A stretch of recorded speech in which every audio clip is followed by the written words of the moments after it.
Hi everybody, Stefan Molyneux from Free Domain Radio. This is about the most common question that I get, and I'm going to give you the answer of answers. This will be the video we will be directing all of the people to who ask this question. Steph, I've been working at the same job now, these 4 years, no promotions or raises. I've noticed recently that I'm very apathetic towards my job. I do it to the letter, but nothing extra, no initiative, and no fulfillment. I like the job. The people are great, and I realize this apathy comes from a lack of incentive for a raise or promotion. The company I work for doesn't do raises and prefers to just replace older, more experienced people when they inevitably leave. But here's the kicker. The new people are always hired on higher salaries than older personnel, which makes no sense to me. This, of course, only serves to aggravate the situation, as there's a policy against discussing wages, but people talk anyway. I fear I'm falling in a vicious circle, I think he means cycle, of not showing any initiative because of lower wages, and that leads to my superiors not considering me for any advancement. I used to be a top performer in my team, but now I just grind away, just achieving, but not overachieving. So the question is, how do I deal with work apathy? Is this job salvageable, or do I have to start fresh? I guess my answer to this and many other questions about motivation is, you're going to die.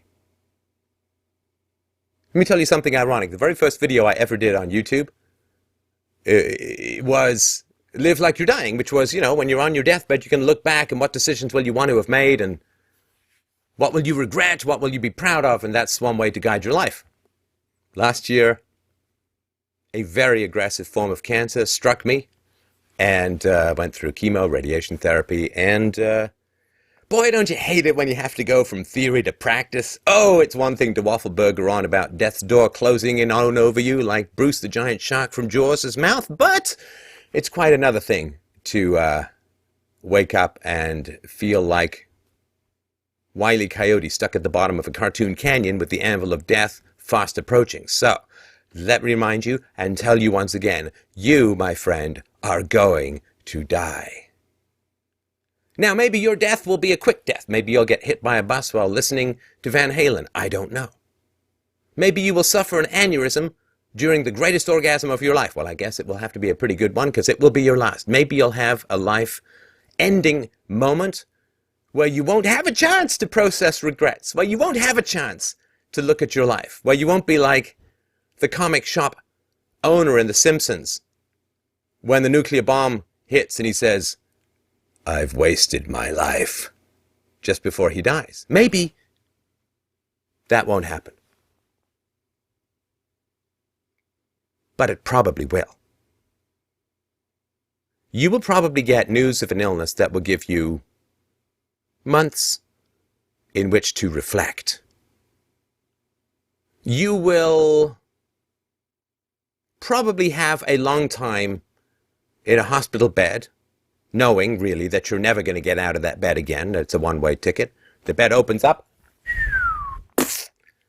You fall into the ground. They throw some dirt on your face, say a few hymns, and get on with their lives. What's that hospital bed going to be like for you? See, you're complaining about life. I have too many choices, you say. I have too many options. I could leave, I could stay, but I just don't seem to have, too much motivation to do anything. You're breathing, aren't you? Know that in and out thing, chest going up and down, oxygenated blood rushing through your system, firing up your muscles to do anything you want with this incredible gift called life, 4 billion years in the making. amoeba had sex in the primordial slime to grant you the opportunity of doing anything you want in this incredible world. Maybe they didn't even like each other, but they're like, it's for that guy down the road, man. I mean, I know we're only amoeba. I know we're only slime. It's like having sex with a jellyfish, and I'm not even into jellyfish. But let's put our gross bits together, make another piece of slime, who can make another piece of slime, who can make some seaweed, who can make some fish, who can make a frog, who can make a lizard, who can make a dinosaur, who can step on a mammal, who can pray for the ice to crush the dinosaurs so they can evolve into monkeys, split off into Neanderthals, Paleolithics, hominids, human beings, Homo sapiens, all for you! The universe has repulsively fucked itself senseless to give you life! And you're complaining that you're just not that motivated at work! Really? Really? Every day is a gift? It's a cliche because nobody lives that way. Cliches is stuff that everybody accepts and nobody lives. I'll do anything for my children. Stop hitting them. Stay home with them. Well, no, not that. I mean, I love my condo downtown and I find spending time with my kids can be a little dull, so no. I love my wife. I would do anything for my wife. Put down the iPad and chat with her. Well, no. There is a breaking story on Fox News that might be interesting. I can chat about it with her later.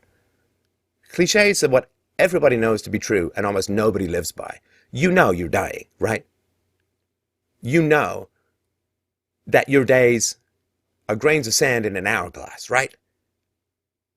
And frankly, you're whining about living in the most advanced economy, in the freest political time, with the greatest wealth and abundance, with the most opportunities, the most possibilities that any carbon-based life form on this planet has ever had. The dinosaurs were like, I don't know, I'll eat another dinosaur, I'll shit bits of scale out in the bottom. Oh shit, an asteroid. That's it for them.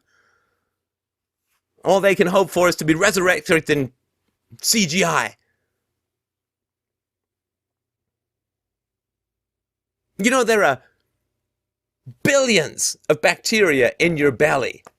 What would they give to trade places with your neofrontal cortex and be the robot operator of this giant flesh machine of opportunity? I mean, do you want to switch places with them? And watch fucking tacos slide by, slowly turning into goo to fuel your muscles so you can flap your mouth hole complaining about your life! You're not bacteria in your colon. Yay! That's great! Yay to not being bowel-infested bacteria! Good! That's a great way to start the day. And you don't have to have sex with other bacteria that are rolling around in your own shit. Yay! Isn't that a beautiful way to start the day? I mean, I get it. Look, I get it. I will slide into this from time to time and kvetch and complain and so on. A little bit less than when I got cancer. But it happens. I get it. And I give this speech to myself too, like, yay, don't have to have sex with an amoeba. Always a good day. I mean, unless you regularly make out with your beanbag and get an erection, it's not the best way to spend your Saturday night. I guarantee you, my friend, that when you get to that one-way hospital bed from which you will not arise, you know, you're driving in traffic, right there. Ambulance goes by. Damn, that's annoying. I gotta pull over. You know that ambulance? Well, you know that ambulance one day is going to have you in it. And you will be going to the hospital, and you will not be coming home. Your half-finished cup of coffee, Sudoku, and crosswords will never be finished. You know, that book you were always thinking about writing never will be written. That instrument you wanted to learn how to play, that song you wanted to sing, the poem you wanted to write, that business you wanted to start, that woman you wanted to ask out, it will never happen. Because that ambulance has no reverse. It goes woo, woo, woo, woo, down the road to that hospital. You get carted out the back, goes to pick someone else up, and you ain't never going home. You ain't never going back. The only home you're going to is a coffin or an urn. And people will be sad for a little while, and like everybody else in the world, they move on with their lives.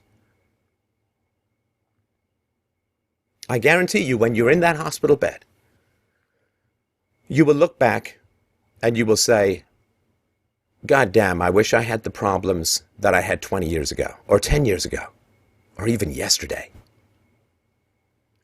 At the end times of your final days, what would you not trade to be back where you are right now, complaining about all of these excesses of choice? You know, I don't get a lot of letters from people stuck in gulags saying, you know, it's kind of like the same day over and over again. You know, they toss me out of bed and I got to go work hacking ice sculptures for Putin. I don't get, because those people have no choices. I don't get a lot of letters from people in prison saying, I just don't know how to have a great day. I mean, what should I do? I don't know. Do what the guards tell you. Because you got no choice. You are complaining about having choices, being alive, being healthy. So, fuck. Quit your job. Start a company. Ask the woman out of your dreams. Ask the man out of your dreams. Seize it. Seize it. Do something. Take a risk. Or don't take a risk, but be satisfied with where you are. But complaining is like taking a slow, doozy dump on the only meal you're ever going to get and then complaining about the taste. Your life is your meal. You are the cook. I'm sorry you had a tough childhood. I totally am. I get that. I'm sorry that you don't have people in your life shaking you by the neck and trying to rouse some energy, some rainbows shooting out of your spine, some fireworks with which to dazzle the planet or your neighbor or your dog or your fucking goldfish or at least yourself. I'm sorry you don't have that. I guess I'll bungee in and try and do that for you. There is no law, no compulsion, no law of physics or man that is preventing you from living the life that you want. Quit your job. Go travel. Go pick grapes in Queensland. Go scale the Andes. Go pick garbage in Paris. It doesn't matter. But do something to honor those repulsively copulating pieces of DNA that got the whole gig started. Because we have a hell of a lot more opportunity for fun, satisfaction, virtue, power, and brilliance than they ever had. Don't say no to the greatest gift in the entire universe.